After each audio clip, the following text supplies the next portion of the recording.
नाशिक मधल्या सिंहस्थ कुंभमेळ्यासाठी यूपी प्रमाणे कायदा करणार, नाशिकसह त्र्यंबकेश्वरचा विकास केला जाणार, मुख्यमंत्र्यांची घोषणा। नाशिक शिवसेना उद्धव बाळासाहेब ठाकरे पक्षाचे पदाधिकारी यांनी देवेंद्र फडणवीसांची घेतली भेट, कुंभमेळा नियोजन बैठकीत सर्वपक्षीय सदस्यांना घेण्याच्या विनंतीबाबत दिलं निवेदन। मुंबई मनपा निवडणुकीसाठी मनसे कामाला, मनसेकडून नव्या पदांची घोषणा, अमित ठाकरे गट अध्यक्ष, संदीप देशपांडे यांची मनसे मुंबई अध्यक्षपदी निवड।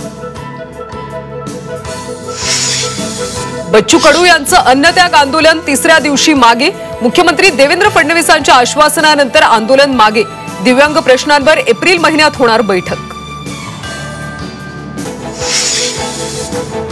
राजकारणात नीतिमत्ता राहिली नाही, स्नेहल जगतापांच्या राष्ट्रवादी प्रवेशाच्या चर्चेवर भरत गोगावलेंची टीका। दिशा सालियनची केस पुन्हा ओपन करा, संजय निरुपम यांची मागणी, तर सुशांत सिंग मृत्यू प्रकरणी सीबीआयने दिलेला क्लोजर रिपोर्ट स्वीकारला पाहिजे, निरुपमांचं मत।